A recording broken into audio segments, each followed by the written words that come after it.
2016年，魔兽电影上映。尽管该电影在国内有着不错的票房，但是在北美地区可以说是一败涂地。最后，这部电影还是亏了本，导致续集电影没了下文。究其原因是电影在立项之初野心太过庞大，制作方原本打算通过3部曲的形式讲述《魔兽争霸1》到《魔兽争霸3》的故事，只可惜电影的叙事不同于原作故事，使得整体观感不太好。有的观众评价电影是魔改剧情，其实这并不是魔改的剧情，而是片方早就说过，电影里的故事是发生在平行宇宙里的，和由游戏、小说构建的主宇宙本来就不一样。所以今天这期视频的主题，我们就来聊聊电影宇宙与主宇宙设定不同的地方。首先要说明一点，电影宇宙不只有魔兽电影，除它以外，还有同名小说、前传小说《杜隆坦》、前传动态漫画《手足兄弟》，以及电影幕后书《黑暗之门》的背后。换句话说，在你看完了这些作品以后，再去看电影，才能理清故事的前因后果。但是大部分观众哪有时间去了解这些作品呢？电影宇宙的剧情不仅有导演邓肯·琼斯参与，还有包括克里斯·梅森、克里斯蒂·高登这些暴雪的工作人员共同参与完成。他们的初衷是创作出既要让魔兽玩家高潮，又要让普通玩家看懂的剧本。因此，电影宇宙的设定相对于原作有很多地方都是在做减法，比如燃烧军团的设定就被基本抹除了。他们的初衷是好的，但结果却不太理想。不管是魔兽玩家还是普通观众，看完电影之后多少都会有一点懵逼。所以下面正式进入主题，来看看电影宇宙到底改了哪些设定。相信大多数人都是看过电影的，剧情部分呢，这里就不做解说了。但我还是会按照电影的时间顺序来逐一讲述。电影开篇，人类和兽人在荒野中厮杀，这里致敬了《魔兽争霸3》的开场 CG， 镜头和旁白都在告诉观众，这是关于兽人与人类的故事。画面一转，来到兽人杜隆坦身上，在他身边躺着的是妻子德拉卡。这里出现了第一个设定不同的地方。在前传小说《杜隆坦》中，年轻时的德拉卡因为体弱多病被逐出了双狼氏族，后来他通过试炼重新返回了氏族。而主宇宙中，双狼氏族是不会逐出族人的。虽然德拉卡生来体弱多病，但是在族中长者的帮助下，通过狩猎，他逐渐成长为一名强壮的兽人。下一组镜头，杜隆坦正带着族人前往某处，在杜隆坦身后的是奥古瑞姆。电影宇宙里，奥古瑞姆来自双狼氏族，是杜隆坦的好友兼氏族2把手。而在主宇宙中，奥古瑞姆是黑石氏族的2把手，黑手酋长的副官。他与杜隆坦在年少时就成为了亲密好友。接着，在画面中可以看到，兽人的星球德拉诺黄土漫天，气候异常，生存情况非常糟糕。在电影宇宙里，兽人们不知道他们所在的世界为何会变成了现在这个样子。事实上，这一切都是古尔丹滥用邪能魔法的结果。而在主宇宙中里，兽人知道是古尔丹和术士们使用邪能魔法，才导致星球变成现在这副景象的。下一组场景，有许多兽人都在向画面远处的一个大面方向前进。请注意，镜头中杜隆坦和奥古瑞姆都是背着包裹的，但是在下一个镜头中，包裹消失了。这并不是穿帮，而是有一个片段被删除了。在删减片段中，杜隆坦和奥古瑞姆把包裹里的东西倒了出来，里面装着一些头骨。之前的编年史节目中曾说过，兽人会拿头骨当交易货币，他们用这些头骨换取了通行资格。在下一个场景，也就是另一个删减片段中，黑手让杜隆坦和他的手下战斗，赢了才能让双狼氏族加入战争。杜隆坦不解地问：“召集所有氏族来是干嘛的？”黑手答：“我们要征服另一个世界，也就是艾泽拉斯，所以先得试试你的实力。”最后，他击败了黑手的手下，通过了试炼。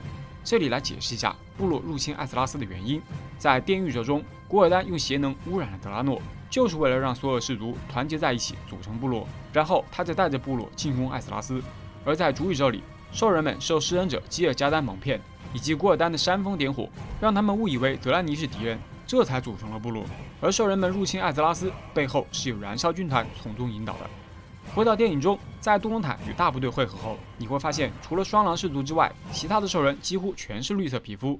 关于肤色，又是一个设定不一样的地方了。原本兽人的肤色并非绿色，在主宇宙中，兽人引用了马农诺斯之血，血液里的邪能使兽人力量增强，更加狂暴嗜血，肤色也变成了绿色。几乎大部分兽人都喝了恶魔之血，而那些没喝血的兽人也会因为被动接触邪能，肤色渐渐变绿。而在电影宇宙中，是古尔丹直接将邪能赐予兽人的，邪能改变了兽人体型、力量和肤色，但是古尔丹没有把邪能给所有的兽人，所以杜隆坦等人以及黑手仍是棕色皮肤。下一组镜头中出现了4类人，从左到右分别是关在牢中的德莱尼、被锁链锁住的半兽人加罗纳、绿色皮肤的古尔丹、棕色皮肤的大酋长黑手。这里很容易看出4类人的上下级关系。德莱尼和黑手的设定大致上与主宇宙一样，而加罗纳和古尔丹的设定就差别比较大了。先说加罗纳，在电狱者里，加罗娜是女兽人和麦迪文的混血儿，她的母亲因为生下了她而被族人烧死，之后她便被古尔丹收做了奴隶。而在主语者里，她是刃锋氏族兽人和被奴役的女性德兰妮所生下的混血儿。这位女性德兰妮是守备官马尔拉德的妹妹莱兰。在加罗娜长大后，她被古尔丹用黑暗法术控制，成为了暗议会的刺客。接着再说说古尔丹，在电影小说中并没有详细介绍他的力量来源，因为电狱者里基本没有提及燃烧军团的事。银版古尔丹是以一己之力用邪能污染了整个德拉诺，再强迫所有氏族团结起来去掠夺新的世界，并且银版的古尔丹显得更加强势。而主语者里，古尔丹的力量来自于基尔加丹，他前期更多的是在暗地里使坏，挑拨兽人与德兰尼人的战争，诱骗自己的导师奈奥祖等。在他背后有燃烧军团撑腰，他所做的一切都是为了报复兽人，寻求力量。下一组镜头，杜隆坦一行人来到了黑暗之门。大家注意看，黑暗之门处在一个类似于峡谷一样的地方。为什么会这样呢？因为在电影宇宙中，黑暗之门本来是深埋在地下的神器，是被部落挖出来的，而主宇宙里的黑暗之门则是由部落建造的。接下来，古尔丹开启黑暗之门，从画面中可以看到有数以百计的兽人正在穿过黑暗之门。而在主宇宙中，最初的黑暗之门很小很小，只够几个人并肩通过。现在游戏里的黑暗之门是后来扩建的。随后，多隆坦和德拉卡与众人一同进入传送门中。在穿过黑暗之门后，德拉卡生下了一个虚弱的男婴。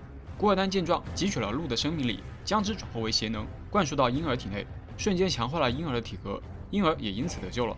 这名婴儿就是未来兽人的救赎者古耶尔，他还有另一个名字萨尔。在主宇宙里，萨尔的出生地点是在奥特兰克山脉，出生时间也比银版要晚1年。萨尔生来就是绿色皮肤，这是因为邪能影响了兽人的子孙后代，多隆坦因此感到非常愤怒。回到电影里，在刚刚的远景中可以看到，黑暗之门的艾泽拉斯一侧是在一片沼泽地中，从传送门里散发出的邪能导致附近的树木枯萎倒塌。传送门消失后，沼泽变成了腐坏的土地。往后，兽人会重新打造石门框架，用以稳定传送门，让更多的兽人来到艾泽拉斯。而在主宇宙中，当兽人第一次来到艾泽拉斯时，是由麦迪文在这边接应的。接下来视角来到人类方这边，电影的另一个主角洛萨本来在铁路堡中做客，这时他接到命令回暴风城调查要塞袭击事件。这个过程中，他遇到了一个身份不明的法师。随后，法师发现要塞袭击事件与邪能有关，事态紧急，一行人出发前往闪金镇面见莱恩国王。国王问这个冒失的法师叫什么名字，直到这时他才说自己名叫卡德加，是一个间隙守护者。不过他后来放弃了誓言。卡德加所谓的放弃誓言，是指脱离了肯瑞托组织。在《黑暗之门的背后》这本书中，可以知道他脱离肯瑞托的原因，是因为肯瑞托禁止他学习黑魔法，而卡德加则认为，如果不了解敌人，就没法保护所有人，于是脱离了肯瑞托。而主宇宙里的卡德加从始至终都没有脱离过肯瑞托。他17岁时被肯瑞托送去麦迪文那里学习，麦迪文从一开始的不信任，到后来慢慢开始对其产生信赖。接下来的剧情，莱恩国王让洛萨前去卡拉赞找守护者麦迪文。洛萨说，已经有6年没有联系上麦迪文了。这里需要提一下电影前传动画《手足兄弟》，与主宇宙一样，莱恩、洛萨、麦迪文年轻时曾是亲密好友。从前，他们曾一起去荆棘谷的巨魔领地考试，结果引得巨魔反扑，围攻暴风城。最后是麦迪文释放法术战胜了巨魔。电影宇宙中，麦迪文的最后一波施展的法术是绿色的，也就是带有邪能的。这是因为在电影宇宙中，麦迪文主动研究邪能魔法，他自信能够掌控邪能，但事实是他在不知情的情况下被邪能慢慢腐蚀。也是在那次事件过后，洛萨开始对麦迪文产生了一丝怀疑。而在主宇宙中，守护者麦迪文自出生时就被萨格拉斯附身了。后来在萨格拉斯潜移默化的影响之下，他联合古尔丹打开了黑暗之门，将兽人带到了艾泽拉斯。另外，守护者是不需要国王召唤的，通常守护者是默默守护艾泽拉斯的，平常人也很少知道守护者的存在。回到电影里，在狮王之傲的这场戏中，观众可以得知洛萨有2个亲人，一个是妹妹塔里亚王后，另一个是儿子卡伦中士。而主宇宙里，洛萨没有任何直系亲属，是阿拉西血脉的最后传人。接下来，洛萨和卡德加一同乘坐狮鹫前往卡拉赞找麦迪文。管家莫洛斯早已在此等候多时。注意看，莫洛斯的衣服上是有肯瑞托标记的，这代表他是肯瑞托的一员。而主宇宙中的莫洛斯是麦迪文母亲艾格文的密友。众人进入卡拉赞后，可以看到有很多地方都是有肯瑞托标记的，这表示卡拉赞和肯瑞托是有关联的。回想之前卡德加说是见习守护者，这表示守护者是从肯瑞托的继任者中选出的。而主宇宙里，卡拉赞只属于艾格文及其儿子麦迪文，守护者这个职位从艾格文那辈开始就不再听命于任何组织团体。下面剧情快进到洛萨把加罗纳抓回到暴风城中，莱恩通过询问加罗纳，得知了攻击他们的是名为兽人的种族。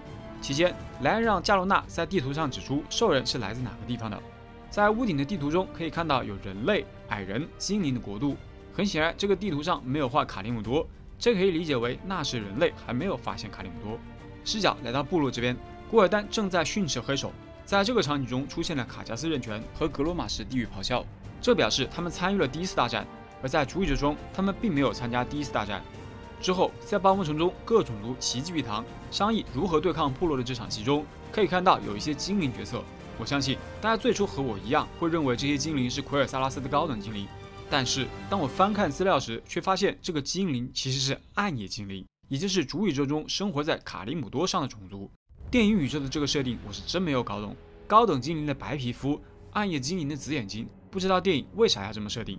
在快进到黑石山杜隆坦与人类密会的这场戏中，会面中杜隆坦的部队和人类部队同时遭到埋伏，这其实是因为奥格雷姆背叛了好友，将会面的消息告诉了古尔丹。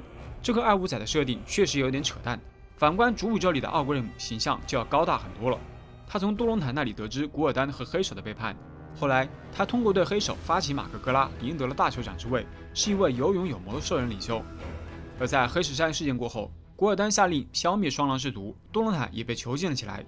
在主宇宙中，双狼氏族则是被古尔丹从部落中放逐了。就在双狼氏族即将灭族时，奥格瑞姆良心发现，放走了杜隆坦的妻子德拉卡，德拉卡则带着孩子逃走了。可是他还是被追兵发现了，为了保全幼子，他只好将其放在篮子里顺河而下。而主宇宙中，杜隆坦和德拉卡被古尔丹的刺客偷袭身亡，而他们的孩子则被留在了雪地之上，后来被艾德拉斯·布莱克摩尔拾起。在影片最后，篮子也是被布莱克摩尔从河中捞起的。镜头转到联盟这边，黑石山一战，麦迪文耗费了大量的能量，众人将他送回卡拉赞后，卡德加发现他身上有邪能，于是卡德加立即启程施救，前往达拉然。电影里的达拉然这时已经是一座飞空之城了，而在主宇宙中，达拉然是第3次大战后，准确来说是 WLK 版本之后才成为一座飞空城的。来到达拉然后，卡德加告诉安东尼达斯守护者现在的处境。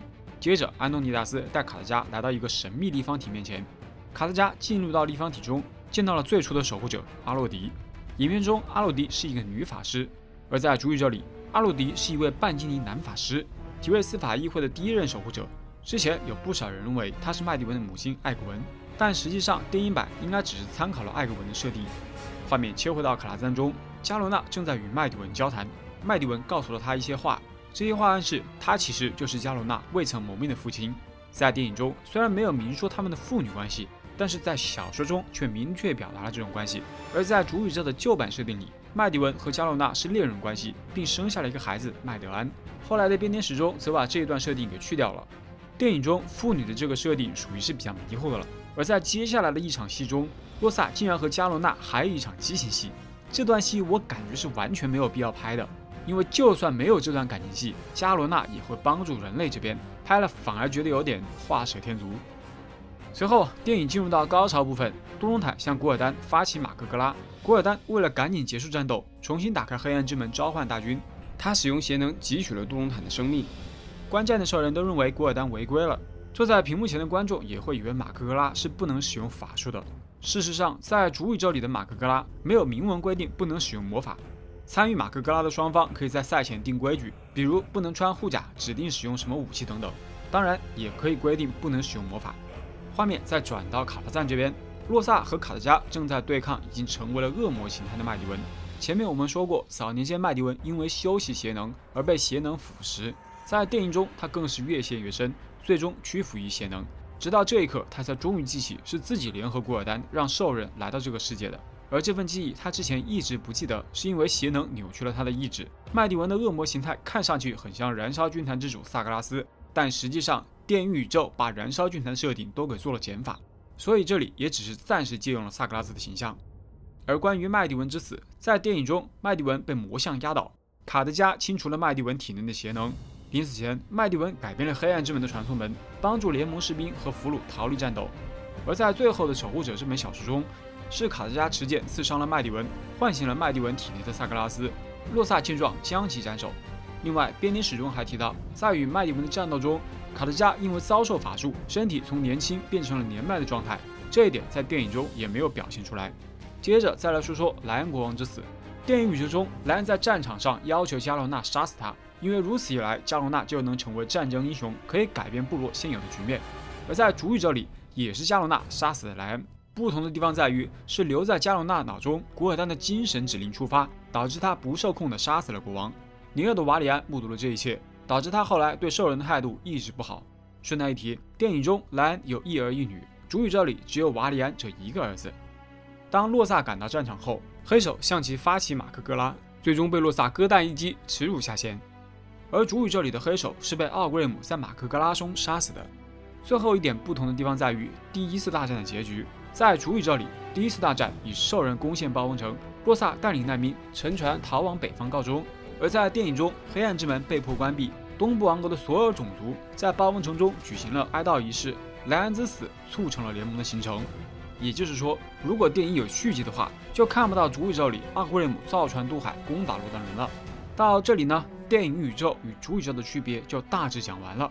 正如我之前所说，电影为了吸引非游戏粉，在原作剧情设定上做了很多减法，结果魔兽老粉对剧情不满意，路人觉得故事太老套，属于是两头都没讨着好。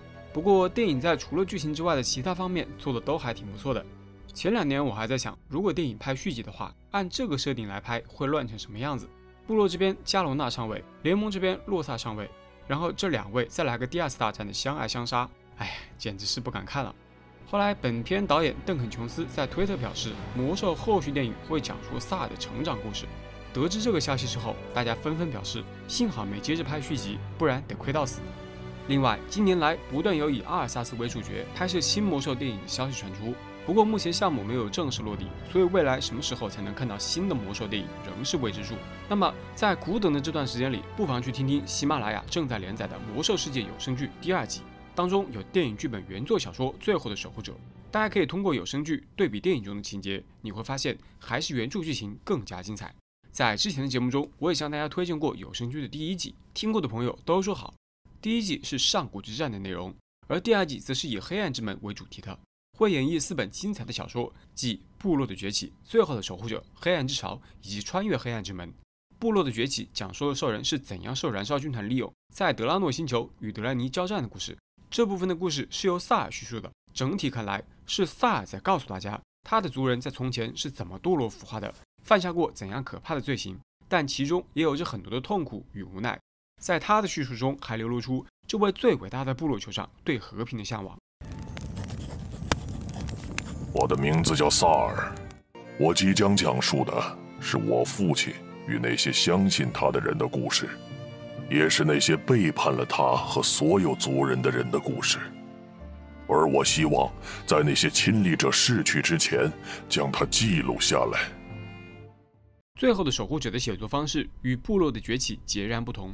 小说是以法师学徒卡德加初登神秘高塔卡拉赞为视角展开的，一点点揭示了守护者麦迪文的秘密。这本小说是魔兽电影的故事蓝本，同时也是一个很好的悬疑故事。我个人非常期待有声剧对这部小说的演绎。我从来没有想过要伤害任何人，我只是想拥有自己的生活。而《黑暗之潮》和《穿越黑暗之门》这2本小说，则是讲述第2次大战以及2战资料片《穿越黑暗之门》的故事。熟悉我编年史视频的朋友，对这部分内容肯定不会陌生。一些熟悉的角色，如图拉扬、奥雷利亚等都会上线，部落和联盟间的战争也会愈演愈烈。你们并不属于这个世界，并不被圣光所接纳，你们不属于这里，滚回去！另外，第2季的配音阵容比第1季更加强大。除了上次我介绍过的配音演员外，希尔瓦纳斯的配音者黄英老师也会加入到第2季的配音中。届时大家可以听到还没被阿尔萨斯转变为女妖时的希尔瓦纳斯会发出怎样的声音。好了，那么本期节目就到这里。如果大家喜欢本期节目的话，请记得3连支持一波吧，谢谢大家，我们下期再见。